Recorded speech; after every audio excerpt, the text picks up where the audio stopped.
Усім прывітанне, з вами Зміцер Лукашук, як звычайна абмяркоўваем падзеі ў Беларусі і за яе межамі. І сёння мы пачынаем наш эфірны дзень з абмеркавання ўсіх гэтых падзеяў і не толькі з нашым экспертам, кіраўніком агентства еўраатлантычнага супрацоўніцтва і сябрам кааліцыі за вызваленне палітвязняў у Беларусі Валерыем Кавалеўскім. Добрый дзень, спадар Валер.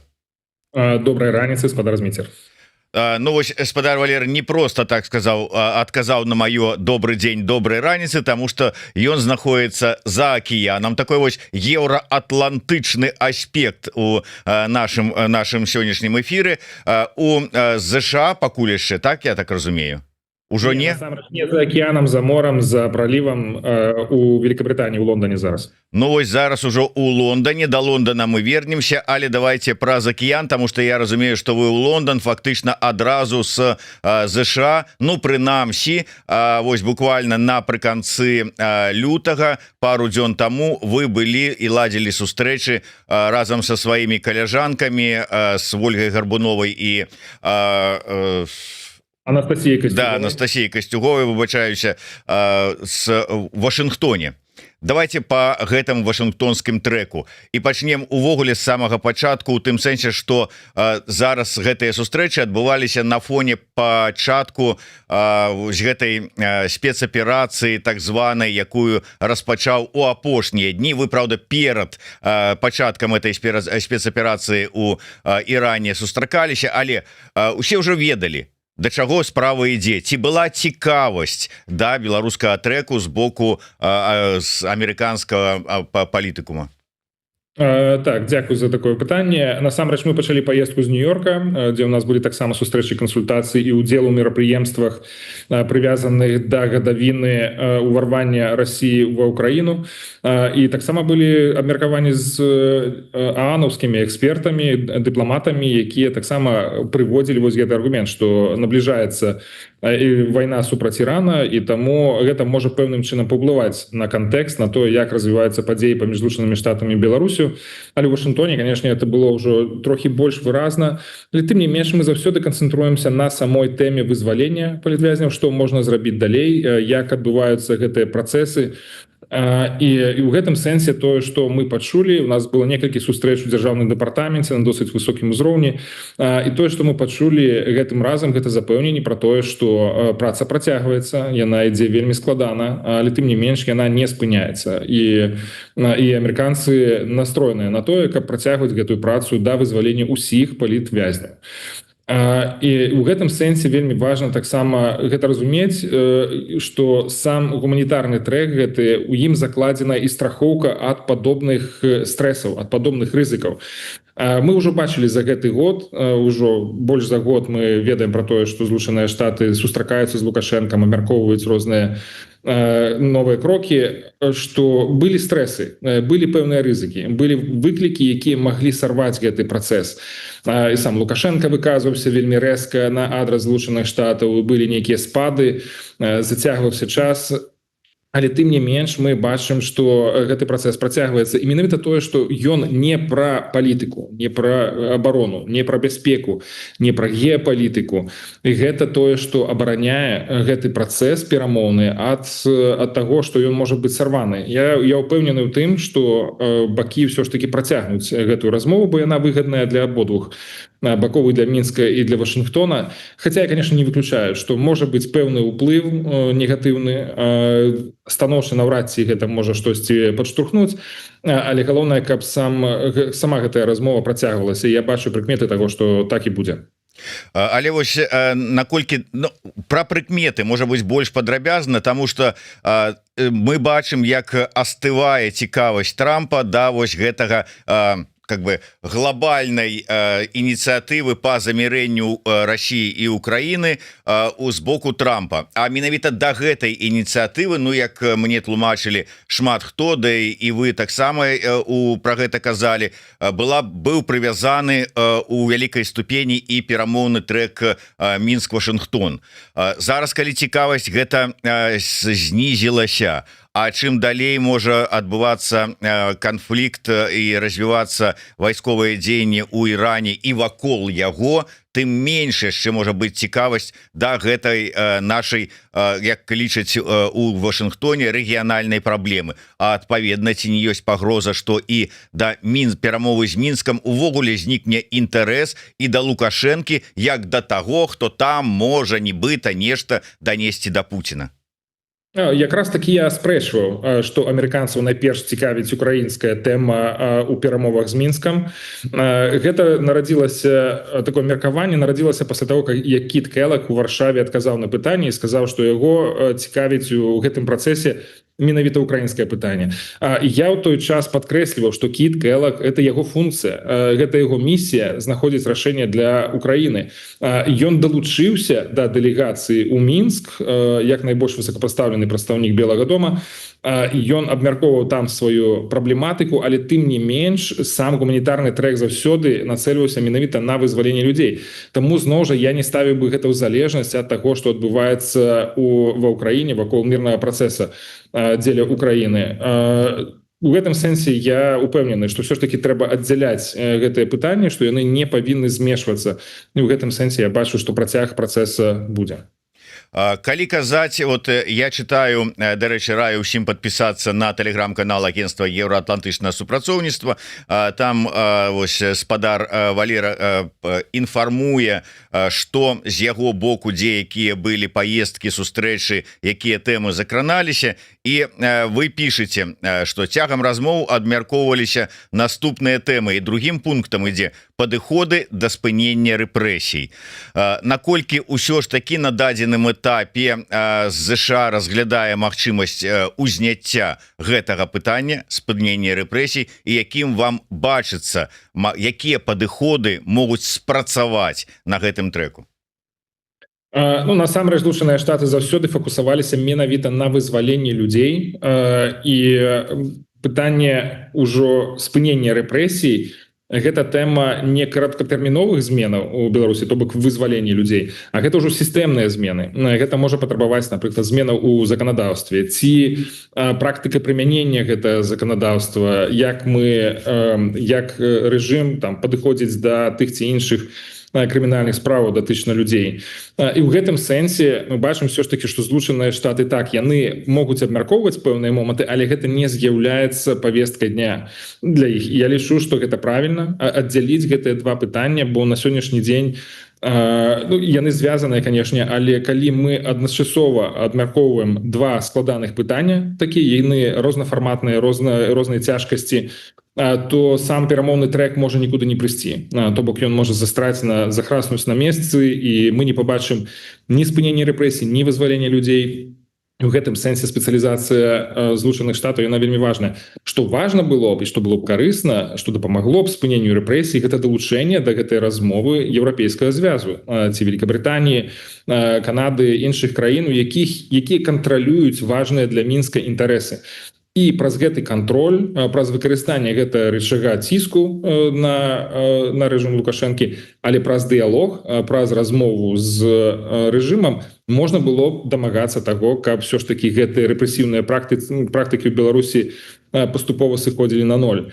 Так што так, мы это абмяркоўвалі, а менавіта ў кантэксце таго, што Злучаным Штатам і Еўрапейскаму звязу трэба вяртацца да механізмаў координации, не только обмену информацией, что отбывается насамрэч. Так, яны размаўляюць адзін з адным, яны обмениваются этой информацией, але гэта недастаткова. Павінны быць канкрэтныя практычныя дзеянні дзеля таго, каб все ж таки гэтая праца пераходзіла з рэжыму такога сігналізіравання пра то, якія каштоўнасці у нас ёсць, да таго, якія магчымасці у нас ёсць для вырашэння праблемы. Бо мы разумеем, што людзі пачалі вызваляцца ў Беларусі толькі пасля таго, як гэтай праблемай пачалі займацца практычна. І гэта былі Злучаныя Штаты. Украіна таксама да гэтага далучылася, Ватыкан гэтым займаецца.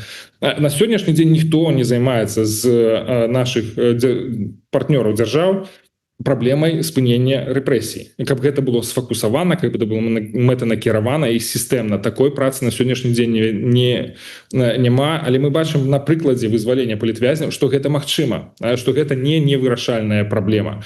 І тое самае мы кажам і пра рэпрэсіі. Калі мы хочам гэта дасягнуць, трэба пераходзіць ад сігналізіравання каштоўнасцяў да таго, каб прыкладаць рэальнае практычнае намаганне.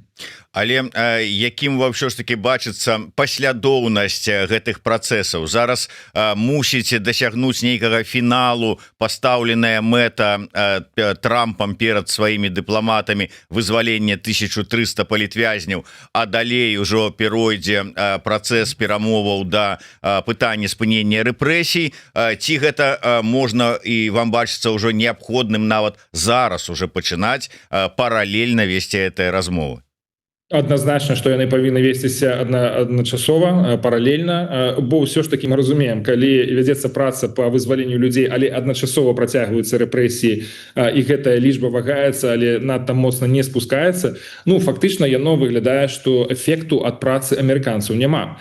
І гэта, канешне, засмучае, хаця мы разумеем, што за кожнай лічбай вызвалена, за кожнай гэтай статыстыкай чалавечыя лёсы, чалавечае здароўе, свабода, магчымасць аднавіць сваё жыццё ўжо на свабодзе, але, канешне, гэтыя працэсы павінны адбывацца паралельна і вельмі пажадана, каб яны былі сінхранізаваныя. І ў гэтым сэнсе я таксама настойваю на тым, каб Злучаныя Штаты і Еўрапейскі звяз працавалі разам і каб яны працавалі адначасова.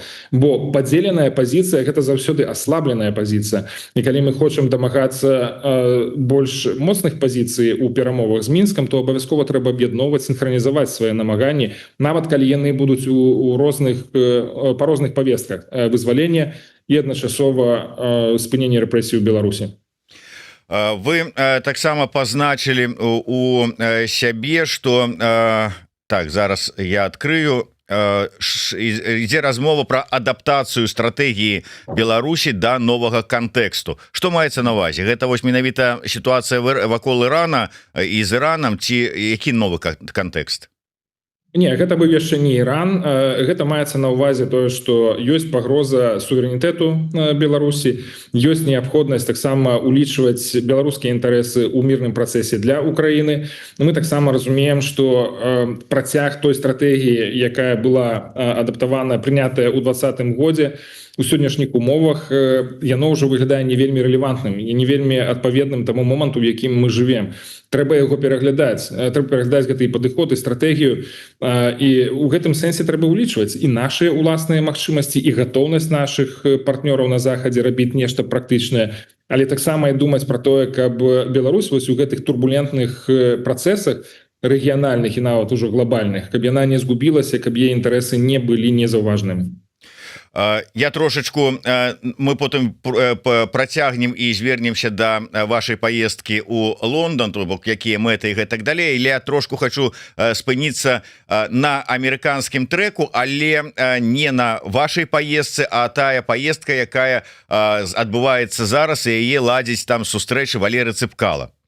Мяне, конечно, троху здзівіў яго учорашні допіс, дзе ён как бы пералічваючы тыя пытанні, якія абмяркоўваў з дарадцам віцэ-прэзідэнта США па нацыянальнай бяспецы Эндрю Бейкерам, там пазначыў, што беларуская тэма была толькі адным пунктам, і гэта шло абмеркаванне про тое, што калі будзе рыхтавацца мірная дамова па Ўкраіне, каб Беларусь была ўключаная ў гэтую дамову як дзяржава, якая прыняла ўдзел у вайне і прадставіў для ваеннай кампаніі Расіі сваю тэрыторыю і інфраструктуру. Всё, далей там пайшлі нейкія афрыканскія тэмы штучнага інтэлекту, яшчэ там невядома што. Але тут некалькі момантаў.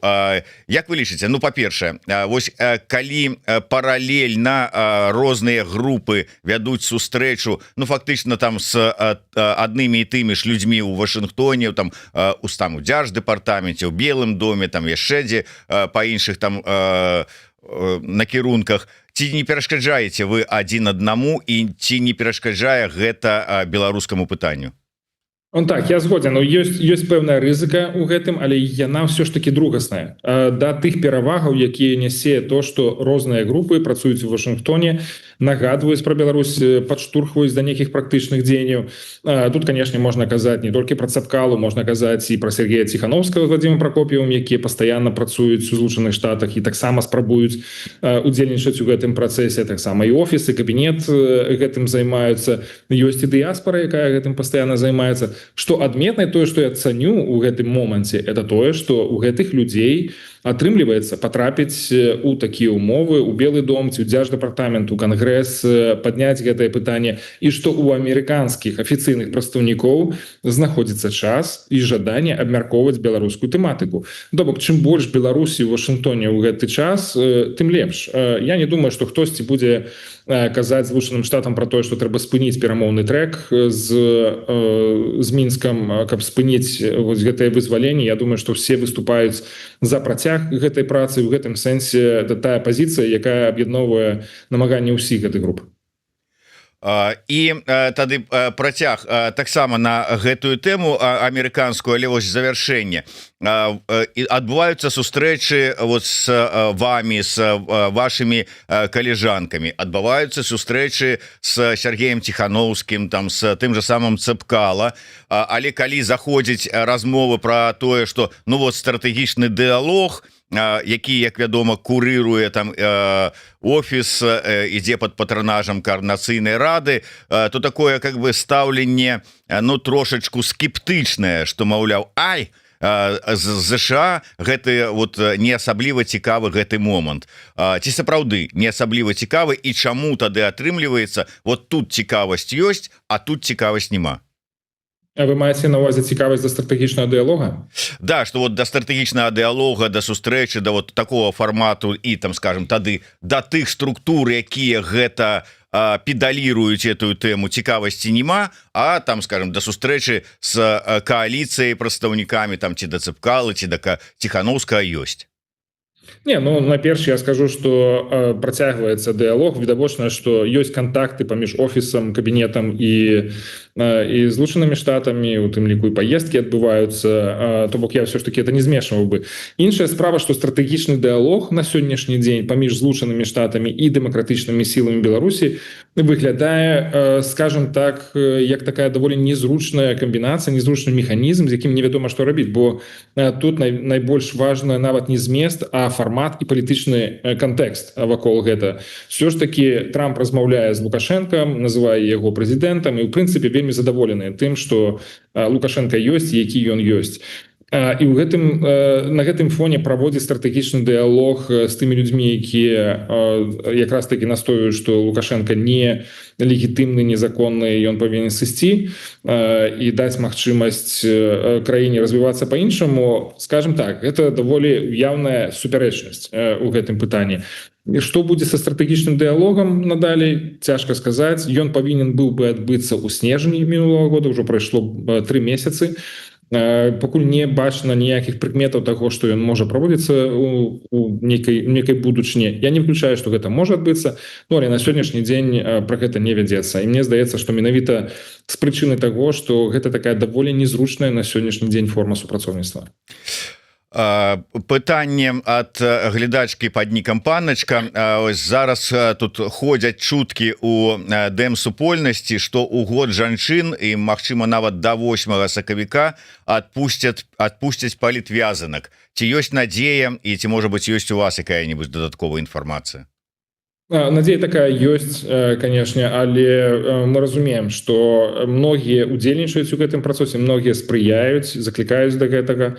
Злучаныя Штаты стараюцца, прыкладаюць намаганні, але ў рэшце рэшт рашэнне прымае Мінск, Лукашенко, і менавіта там будуць гэтыя адказы на пытанні. На жаль, мы пра гэта даведваемся, пра то, якімі будуць рашэнні і калі яны прымаюцца ўжо фактычна ў апошні момант.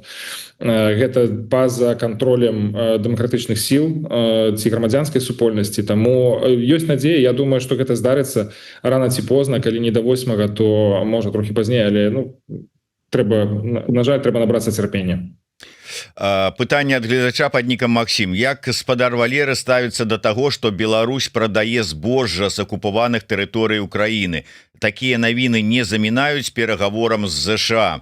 Ну, перагаворам з ЗША маецца на ўвазе не вашым там вось менавіта там прадстаўнікоў Лукашэнкі, яго гэтым бокам з ЗША, гаворачы пра збожу з акупаваных тэрыторый, размова ідзе пра недаўнія две серыі расследаванняў, якія зрабіў Белпол пра тое, як той же самы былы намеснік, дакладней былы міністр унутраных спраў Беларусі Наумаў, зараз і іншыя там розныя прокладкі займаюцца пастаўкамі з акупаваных тэрыторый збожжа у Беларусь для перапрацоўкі, перапрадажу і гэтак далей.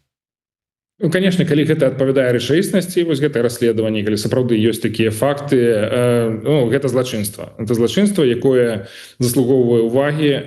Я не думаю, што это тое злачынства, якое на сённяшні дзень будзе займаць першыя радкі, бо пра тое, што у павестцы дня я маю на ўвазе па Украіне і па Беларусі, бо ўсё ж таки такая інфармацыя была значна раней, яшчэ ў 22-м годзе было вядома, што Расія захоплівае гэтае збожжа і прадае як сваё, ну і атрымлівае, канешне, прыбыткі ад гэтага. Ну, цяпер выглядае, што Беларусь таксама можа мець да гэтага дачыненне.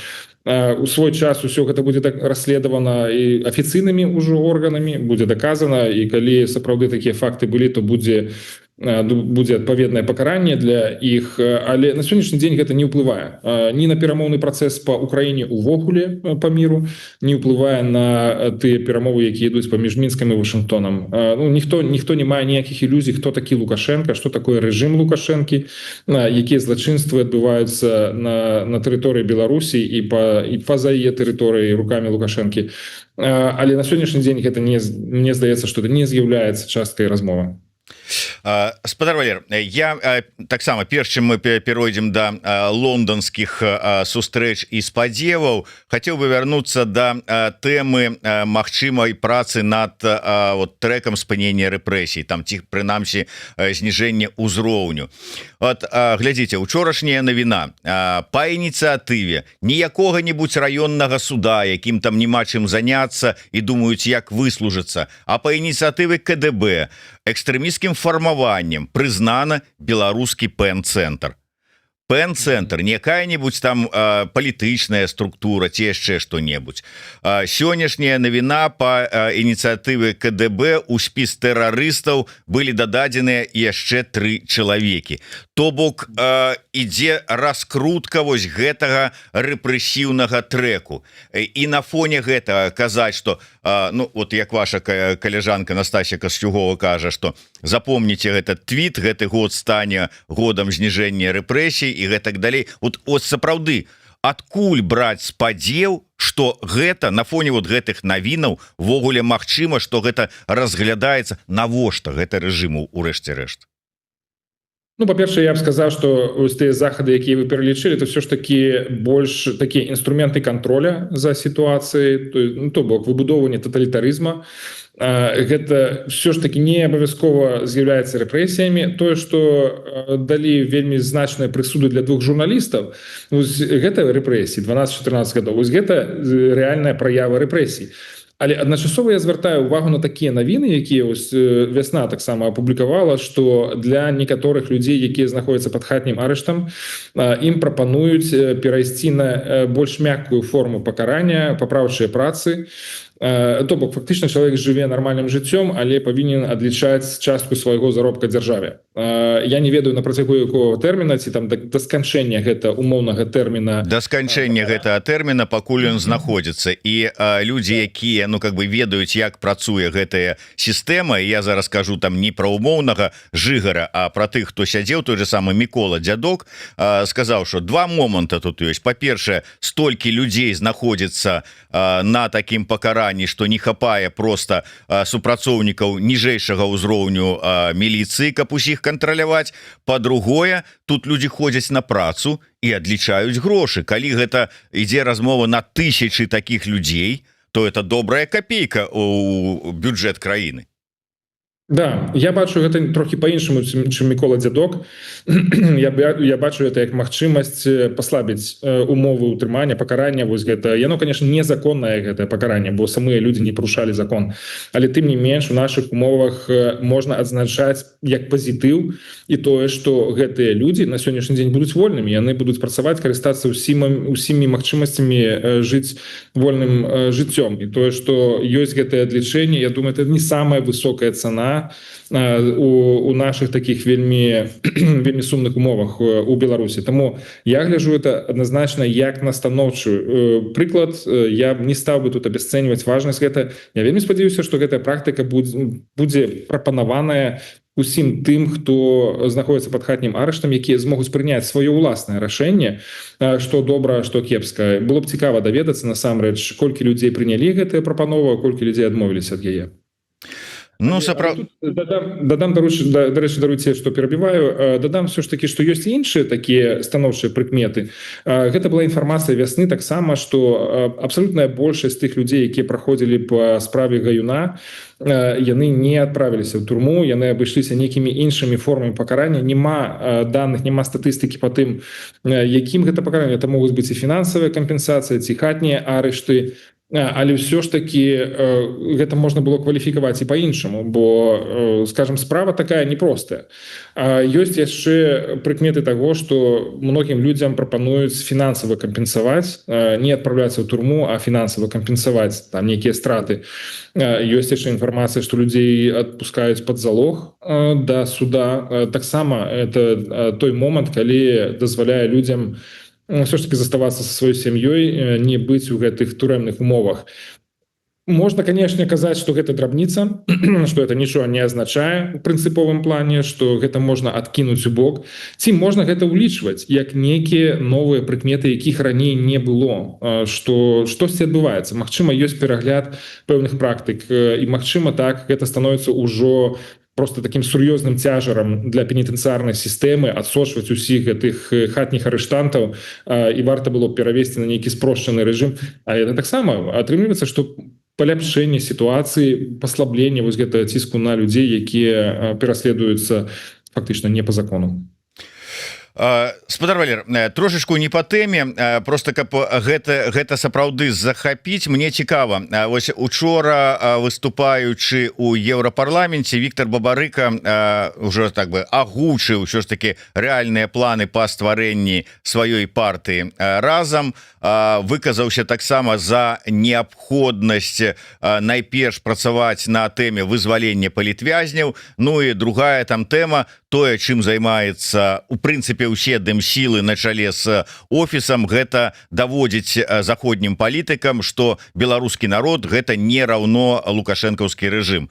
Ну как бы такія тое, што і так робіцца, здавалася, ну апроч партыі. Але мэты блізкія коаліцыі за вызваленне палітвязняў. Ці ёсць у планах увогуле, как бы, можа быць, супрацоўнічаць, можа быць, увайсці там ці стварыць нейкую сумесную коаліцыю, ці увайсці ў тыя структуры, якія Бабарыка стварае. Ну ці можа вы лічыце увогуле, што з'явіўся новы канкурэнт на тым полі, які вы зараз, на якім вы зараз займаецеся справай?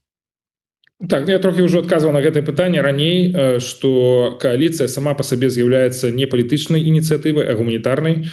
Для нас вельмі важна трымаць пэўную дыстанцыю ад палітыкаў. У прынцыпе, мы лічым, што гэтае пытанне нельга палітызаваць, бо палітыкі заўсёды спрабуюць глядзець на праблему праз прызму сваіх палітычных інтарэсаў. І это можна бачыць на сённяшні дзень, калі для вызвалення людзей трэба паехаць у Мінск, паразмаўляць з Лукашэнкам і зняць санкцыі, то гэта супярэчыць прынцыповым фундаментальным установкам і інтарэсам офіса Святланы Ціхановскай. Таму яны супраціўляюцца гэтаму. Яны не хочуць, каб гэта адбывалася, таму што гэта забірае ў іх статус, гэта аслабляе іх пазіцыі. І фактычна гэта можа шкодзіць справе вызвалення людзей.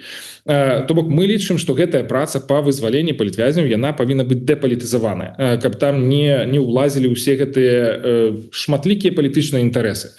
Что тычыцца новых сіл, то мы, конечно, вітаем, што будуць новыя людзі, якія будуць займацца пытаннем вызвалення.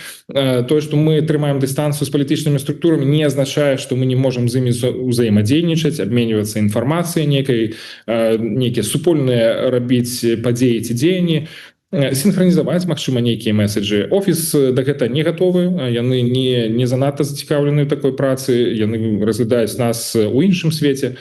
З іншымі структурамі, сіламі мы адкрытыя да такого супрацоўніцтва, як прынамсі і з офісам. Ну, але там ёсць ужо пэўная такая заскарузласць, якая не дазваляе ім размаўляць наадварот. Вельмі часта можна пачуць ад дыпламатаў заходніх то, якую інфармацыю распаўсюджвае, там, напрыклад, Франак Вечорка пра мяне, што я ўжо завербаваны рэжымам, што я служу інтарэсам рэжыма і гэтак далей. Ну, то бок, это адназначна неканструктыўны падыход да таго, каб вырашаць супольную праблему, такую важную, як вызваленне палітвязняў ці спынення рэпрэсій.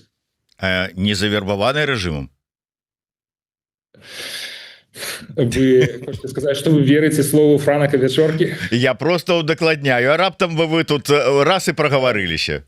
Да, мой адказ такі, што не. Конечно ж, не. Я займаюся той тэмай, якая была пазначана як прыярытэт для дэмакратычнага руху яшчэ ў 2020 годзе, вызваленне палітычных вязняў. Займаюся гэтым прафесійна, сістэмна, метадычна, разам са сваімі кааліцыянтамі, якім я вельмі давяраю. Анастасія Касцюгова, Вольга Гарбунова, это тыя людзі, якія робяць вельмі важную працу, і мы адно аднаму вельмі давяраем. Ну да, на жаль, толькі што шмат рознага хейта як у ваш бок ідзе ў сацыяльных сетках, так і ў бок Анастасіі Касцюговай. Вот Вольга Гарбуновай пакуль Бог мілаваў, там этот соцсетачны Бог мілаваў, але вот вам дастаецца.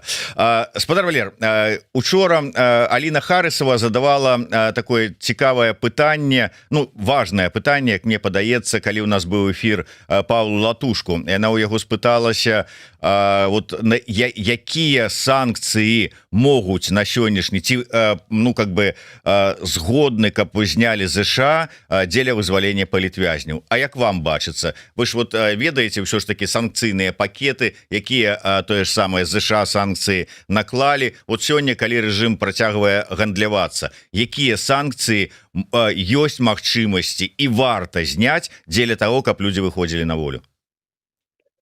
Я думаю, что это пытанне насамрэч другаснае. Это пытанне, якое абмяркоўваецца Вашынгтонам і Мінскам. Думаю, мы да гэтага дачынення не маем. Мы не можам сказаць Вашынгтон, вось гэтыя санкцыі вы бярыце, а гэтыя не бярыце. Не раем, а просто вот ваше меркаванне. Вот вы зараз як эксперт выступаеце. Зноў жа, маё меркаванне такое, што это не наша тэрыторыя, дзе ў нас ёсць сур'ёзны голас у гэтай размове. Тое, што мне здаецца, зараз могуць вырашаць абодва бакі, Мінск і Вашынгтон, гэта што рабіць з калійнымі санкцыямі, таму што ўжо прайшло 3 месяца з таго моманту, як было прынятае рашэнне аб іх змякчэнні, не цалкам зняцці гэтых санкцый, яны толькі былі змякчаныя. Але да гэтага часу не было ніводнай пастаўкі беларускай калі, які ішоў бы менавіта па гэтай генеральнай ліцэнзіі, якую выдалі Злучаныя Штаты. Праблема ў транзіце праз Літву ці там праз нейкія іншыя маршруты. Я так разумею, што і ў Вашынгтоне, ў Мінску на сённяшні дзень няма такого паўнавартаснага рашэння. І калі мы ўзгадаем, як гэта адбывалася ў верасні з Белавія, то таксама амерыканцы зрабілі такі паўкрок, калі яны нібыта знялі гэтыя санкцыі, але пакінулі значныя абмежаванні і увялі новыя абмежаванні. Ну і тады Мінск стаў як бы ў позу і сказаў: не, давайте вы даведзіце справу до конца, і толькі тады мы будзем вырашаць праблему з вызваленнем новых людзей. І калі памятаць, тады Лукашенко вельмі рэзка выказваўся на адрас амерыканцаў, і ўжо там літаральна праз некалькі дзён было прынятае рашэнне, што санкцыі на Белаве здымаюцца цалкам.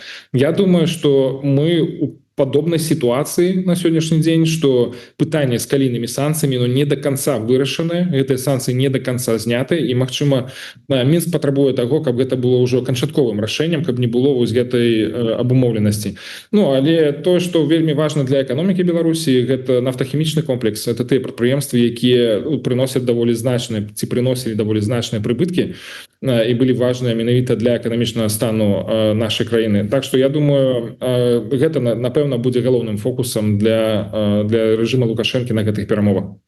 Але для таго, каб тыя ж самыя знятыя нібыта санкцыі ці змекчаныя санкцыі на калій пачалі працаваць напоўніцу, трэба каб Еўросаюз далучыўся і зняў свае абмежаванні. І у дадзеным накірунку ўсё ж таки ці бачна, што Еўропа гатовая пачынаць, я мягка так падыходжу, неяк мяняць свае погляды, сваю пазіцыю ці не. Калі зараз все ж таки звернемся до Брытаніі, дзе вы зараз знаходзіцеся, якія все ж таки спадзевы, на што? Просто сустрэчы і данясення свайго бачання сваёй пазіцыі ці што, ці нешта большее маецца, ёсць магчымасць зрабіць? Да, ну знешняя палітыка Еўразвяза вельмі складаная. Все ж таки до 27 галасоў, і все яны ў той ці іншай ступені удзельнічаюць у меркаванні нашай праблемы. Конечно, наши суседзі яны маюць вельмі гучны і вельмі важны голас, яго ўлічваюць. Але мы бачым, што пэўнае захаванне ёсць інерцыі, хаця ў Польшчы все ж таки сцішылася такая інтэнсіўнасць выказвання наконт Беларусі, у Літве яна наадварот павялічылася, то бок там тэмпература моцна вырасла. Але што тычыцца найбуйнейшых краін Еўрапейскага звязу, то там ужо ёсць такое меркаванне, што трэба штосьці рабіць. Як бы яно не спрацавала. Трэба мяняць падыходы для того, каб яны працавалі. Бо ўсё ж таки палітыка яна павінна прыводзіць да нейкіх вынікаў, мець нейкія рэальныя результаты. У Брусэлі таксама ёсць такое жаданне захаваць гэтую інерцыю, але таксама я бачу, што нават у мінулым месяцы у лютым адбылася некалькі вельмі важных абмеркаванняў па Беларусі, што само па сабе каштоўна, таму што пэўны час, працяглы час, некалькі гадоў у Брусэлі абмяркоўвалі Беларусь толькі з пункту гледжання таго, якія новыя санкцыі праз удзел у вайне трэба увесці супраць рэжыма Лукашэнкі. Сітуацыя ў Беларусі не разглядалася. Там што думаюць беларусы, чаго хочуць беларусы, чаго яны баяцца, да чаго можа прывесці палітыка ізаляцыі, ці хочуць яны здымаць санкцыі, ці яны выступаюць за ўзмацненне гэтай ізаляцыі. Все ж таки мы кажам пра дэмакратычныя сілы як частку беларускага грамадства, але 9 мільёнаў чалавек па-ранейшаму жыве ў Беларусі, і мы не можам ігнараваць іх меркаванне пра тое, як павінна развівацца наша краіна, як павінна развівацца адносіны з Еўропай. У гэтым сэнсе я, па-першае, бачу такія даволі выразныя прыкметы, што сітуацыя пачынае мяняцца. Это тое, над чым настойвала кааліцыя, што у Брусэлі павінны пачаць абмеркаванне таго, што насамрэч памянялася. Ёсць сур'ёзныя змены ў кантэксце, і мы не можам іх не заўважаць, ігнараваць іх і рабіць выгляд, што старая стратэгія спрацавала так, як мы хацелі гэта. І цяпер гэтыя абмеркаванні пачынаюцца. Гэта можа прывесці таксама там па сваёй працэдуры да нейкіх зменаў, перакалібровак у стратэгіі Еўрапейскага звяза па Беларусі. Але калі казаць ужо у агульным кантэксце, тое, што мы ведаем з гісторыі, рана ці позна гэта будзе адбывацца. Ёсць пэўныя інтарэсы. Адсутнасць Еўропы ў Беларусі шкодзіць на сённяшні дзень таксама і самой Еўропе, і з інтарэсам еўраатлантычнай супольнасці. Таму трэба будзе рана ці позна прыйсці да высновы пра тое, што мы павінны памяняць падыходы. Як бы нам гэта было непрыемна у размовах з Мінскам, які паводзіць сябе часам неадэкватна і безадказна, але тым не менш інтарэсы Еўропы патрабуюць, каб все ж таки Беларусь не адпраўлялася ў такое вольнае плаванне, абсолютно бесконтрольна, без уліку еўрапейскіх інтарэсаў таксама. І тут я, конечно, зноў жа хочу кінуць гэту піку ў адрас Мінска, які паводзіць сябе просто несур'ёзна часам. Яны стварылі гэты крызіс на мяжы з Літвой, яны спрабуюць зараз прынізіць Літву, выкруціць рукі, там здабыць нейкія сродкі.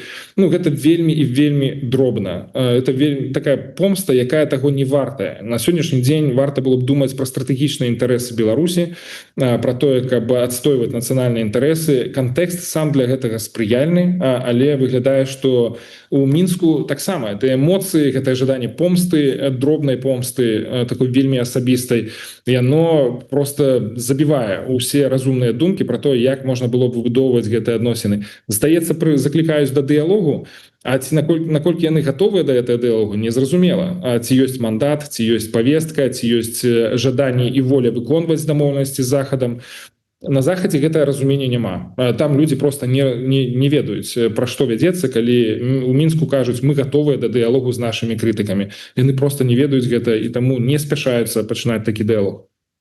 Ну так, просто ёсць такое сумневы, ёсць такое меркаванне, што МЗС РБ і так званы, што гэта не больш як аддзел МЗС России, што там адтуль якія указанні ідуць, так тут і дзейнічаюць, і адпаведна такія вось, як вы кажаце, дзіўныя моманты і узнікаюць. Я думаю, ситуация значно горш. Все ж таки МЗС вельмі страціў свой уплыў, і з пункту гледжання тэхнічнай экспертызы, кампетэнцыі і палітычнага ўплыву у самім рэжыме, што на сённяшні дзень да іх не прыслухоўваецца. Рыжанкоў не ўдзельнічае ўвогуле перамову з амерыканцамі. Кожная некая сур'ёзная падзея Рыжанкоў дзесьці ў Афрыцы. Там займаецца вельмі другаснымі справамі, якія на сённяшні дзень не адлюстроўваюць інтарэсы Беларусі ці тых пагроз, якія створаны, якія насамрэч пагражаюць нашаму будучаму, нашай сучаснасці. Таму МЗС не ў тым месцы на сённяшні дзень, я б на іх не звяртаў. Я думаю, што пытанне тут не ў Расіі. Ну да, пытанне. І давайте, можа быць, на завяршэнне. Так, зараз знайду, было цікавае пытанне. Чаму кааліцыя не ідзе на выбары ў коардынацыйную раду?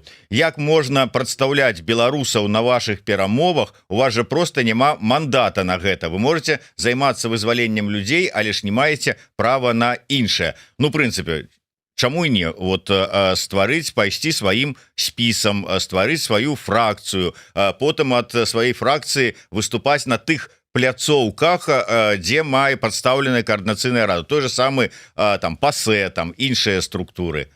Не думалі над гэтым? Тут змешаныя два пытанні. Па-першае, пытанне мандата. Ці можам мы займацца такой справай, ці можам мы размаўляць пра шляхі вызвалення палітвязняў?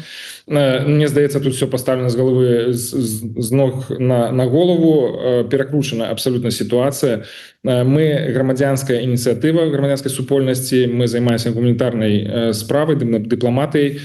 І нам не патрэбен мандат для таго, каб размаўляць пра вырашэнне сур'ёзнай праблемы. Гэтаксама, як няма мандату там ці некая народнай легітымнасці для любой іншай грамадзянскай ініцыятывы, якая выяўляе праблему, пачынае ёй займацца. Мне не трэба ісці там у коардынацыйную раду дзеля того, каб атрымаць гэтае паўнамоцтва ці там да палітыкаў, каб яны асвяцілі мяне там на гэтым шляху. Таму тут просто сістэмная хіба ў разуменні такое, што такое грамадзянскай супольнасці і як мы вызначаем праблемы і як мы пачынаем займацца вырашэннем гэтых праблем. Па-другое, калі казаць пра выбары, то я адмовіўся адразу ад удзелу ў гэтых выбарах. На сённяшні дзень коардынацыйная рада не даказала, што яна здольная раскрыць свой патэнцыял. Яна не показала ні смеласці, ні ідэй, ні ініцыятывы, ніякага ўплыву. Яна просто стала кастылём для палітычных структур, для тых палітыкаў, якія абапіраюцца на яе і кажуць, у нас ёсць легітымнасць, у нас ёсць паўнамоцтвы, вось паглядзіце, у нас нават коардынацыйная рада свая ёсць, якая вытрымлівае палітыку партыі, і таму як бы тут паказвае, што мы з'яўляемся часткай гэтай беларускай супольнасці і лідарамі гэтай супольнасці. Я бачыў гэтыя хібы, я пра гэтыя хібы казаў тым людзям, якія прапаноўвалі мне браць удзел у выбарах. Я казаў пра тое, што гэтыя настройкі можна памяняць і можна палепшыць самую канфігурацыю коардынацыйнай рады і эфектыўнасць яе ўплыў павялічыць, калі гэта будзе зроблена да выбараў. Бо пасля выбараў гэта ўжо будзе нікому не цікава. Там ні палітыкам, ні структурам. Все, абраліся, як бы падзялілі гэтыя працэнты галасы, месцы і все. Пачынаем рухацца ў такім самым тэмпе, як і было апошнія 2 гады. Таму, нет, конечно, я не буду траціць свой час, я не буду там сутыкацца з нейкімі рэпутацыйнымі стратамі праз такі ўдзел у коардынацыйнай радзе. Не в гэты раз. Ну што, шмат яшчэ тут розных пытанняў. Ваш цікавяцца вашым меркаваннем, у тым ліку, напрыклад, наконт ідэі Статкевіча пра стварэнне добраахвотніцкага корпуса беларусаў у замежжы, ці можа ЕС такое падтрымаць, увогуле как бы іншымі пытаннямі. Дарэчы, вы за корпус, стварэнне корпуса ці не? Ну, мне здаецца, это вельмі несвоечасовая ідэя і нерэалістычная ідэя. Я за тое, каб мы займаліся ўсё ж такі рэалістычнымі ідэямі, якія маюць шансы на рэалізацыю. Добра, я нагадаю, што спадар Валер зараз знаходіцца ў Великабрытаніі, дзе ў яго запланаваны шэраг сустрэчаў. Я спадзяюся, што ў наступную нашу сустрэчу мы прагаворым, чаго там атрымалася дасягнуць, але што плануеце прывесці па выніку з Лондона? Літаральна зараз пачынаецца брыфінг у дэлегацыі Еўразвязу для дыпламатычнага корпуса, і пасля будзе сустрэча ў МЗС Великабрытаніі, будуць яшчэ некалькі экспертных сустрэч. Ну, але Великабрытанія займае асаблівае месца, бо яны як бы паміж Злучанымі Штатамі і Еўрапейскім звязам. Яны бліжэйшыя, конечно, да Европы, асабліва ў гэтых міжнародных варунках, але тым не менш у іх ёсць свой моцны голас, свая рэпутацыя, яны маглі б дасягаць нейкім чынам важных для нас мэт, зноў жа садзейнічаць таму, каб паскараўся працэс вызвалення людзей. У іх ёсць пэўныя свае рычагі ціску, ці, скажем так, яны кантралююць важныя для Мінска інтарэсы, якія могуць спрыяць гэтай размове. Але таксама яны могуць спрыяць і таму, каб аб'ядноўвалася пазіцыя захаду, бо на сённяшні дзень яна падзеленая, яна часам штучна падзяляецца. Гэтая пазіцыя. У Великабрытаніі ёсць магчымасць таго, каб ўсё ж такі быць такой здаровай сілай, якая будзе аб'ядноўваць намаганні ўсяго захаду.